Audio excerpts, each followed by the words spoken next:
Contrast that with the experience in Judea. Yeah. Yeah, they've been living for this moment and couldn't see it.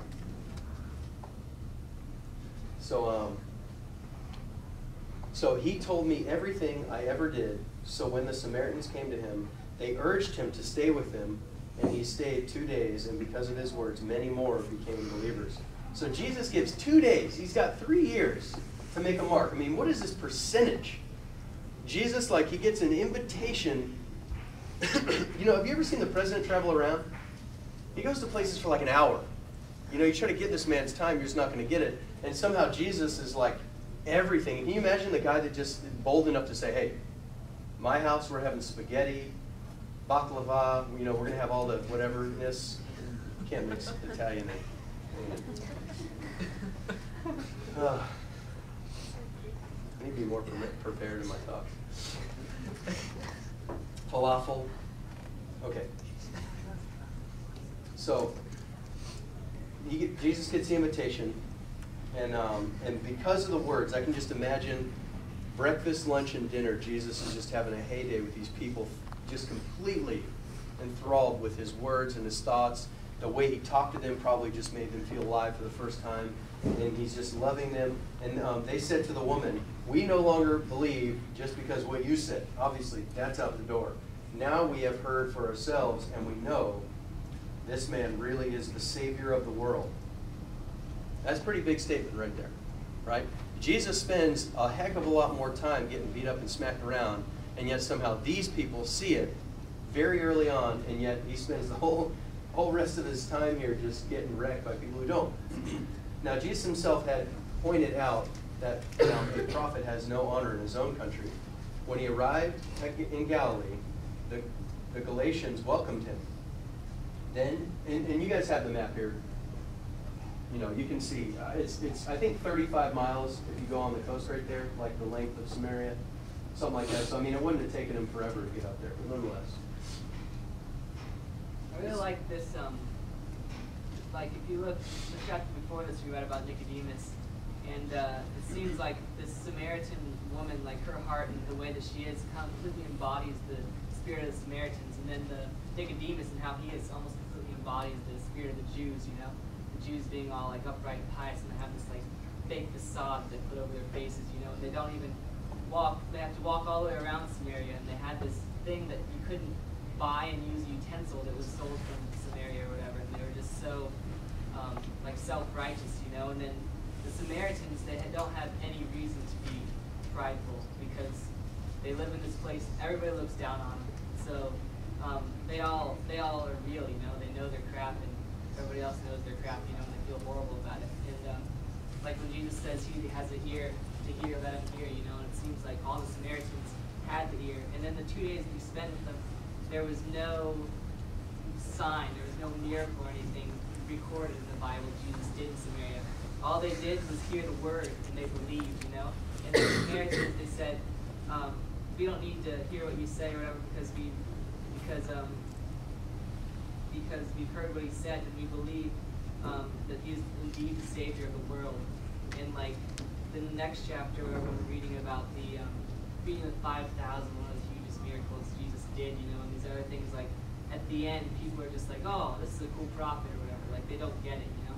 It seems like the Samaritans, they just get it so much easier than the Jews themselves, you know. One of the things that I think is pretty neat is like this woman was the outcast of the outcasts. You know, when you ever watch like women in groups when they go places, one goes to the bathroom, 8 follow her kind of thing, and if she's going to the well, she's got nobody with her, so absolutely nobody wants to be with her at all. And yet somehow when she goes back, she's so full of the joy of the Lord that she's able to convince the whole town and probably all the surrounding towns to like come together for this one guy. I mean, so just like when we see like the joy in Christ in our lives, we need to be like her, so like just brilliant with joy that, you know, she basically just found out, you know, that she can be saved, and it's the sinners who need being saved. And so like just being so filled with the Lord that they can see so evidently past all your mistakes to what is happening to you. That's amazing. Another larger point of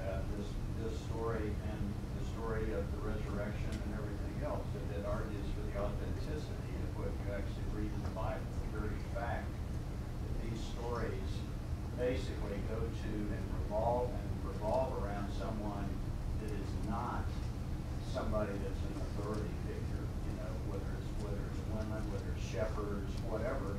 And what reason for doing that other than it being true? If you're going to make up a story, and there are a lot of them throughout history or whatever, if you're going to make up stories, you tend to pick people, you know, that had credibility as having the testimony. So the fact is, very consistently throughout the scriptures and all the texts you find, they're all consistent, and they do pick very common people or whatever. And the fact is, they're sticking to that story because it's true. And that just argues for the authenticity of it. And you see how Christ uses and interacts with people or whatever who weren't necessarily the rock stars and the politicians of the time, you know, but still managed to reach the entire world in the process. Yeah. And, you know, one thing I was thinking of is, you know, the scriptures say those who've been forgiven much. You guys know the rest? Love. No, that's another one. Those who've been forgiven much, love much. And just the idea, you know, what you were mentioning, and you guys coming together with that idea that when you know your dirt, you know, and you kind of give that to the Lord, you got a lot of love for Him. You know, when you think you don't smell, and you have no dirt, you know, that's a really rough place to be. And that's where, you know, the Pharisees began to go awry, is the idea that they consider themselves with their apparel, their cliquiness, their observance of the law, and all these different things. They considered their outside so perfect that they could no longer see the inside. And so Jesus just put the wreck on them. So you see 3 categories in the Bible, if you ever want to hear my thoughts. You have the rich, you have the religious, you have the poor. Right? Do a study on all 3 of those categories and see how Jesus was taken to all those. Right? And so what it does for me is every time you have the bullhorn guy that's yelling at everybody, Jesus would have turned it at the church. You know what I'm saying? Because Jesus didn't get onto the poor. And what I mean by that is these just blatant sinners, you know, as you could say, whatever, on some street corner. Jesus was more interested in why the religious didn't get it, you know? And then he would begin to love on the poor and love on the people that didn't get it, you know? And so you'll see how he treats those 3 categories. Okay, so anyway, these people, not only, they get 2 days with Jesus, and this whole town just goes nuts. And it says, and after 2 days he left from Galilee. Now Jesus himself had pointed out that a prophet has no honor in his own country. Read any of the prophets and you start to recognize these are not the guys you invite to your birthday party. You know, it's just not going to happen, because they open their mouth and you're just terrified of what's going to come out. You know, it's like, okay, everybody sackcloth and ash right now. Or Stan's going to lose his leg. Oh. So anyway. Yeah, I just got spit out of a whale. What are you guys doing? Well, never mind. Okay. When he arrived in Galilee, the Galatians welcomed him, and they had seen all that he had done in Jerusalem at the Passover feast, for they also had been there. Once more, he visited Cana in Galilee, where he had turned the water into wine, and there was a certain royal official whose son lay sick at Capernaum. When this man heard that Jesus had arrived in Galilee from Judea, he went to him and begged him to come and heal his son, who was close to death. So, obviously, the people heard the rumors of what happened in Cana. You turn water into wine, you're the Beelzebub. I don't care what country you're in, what faith you are.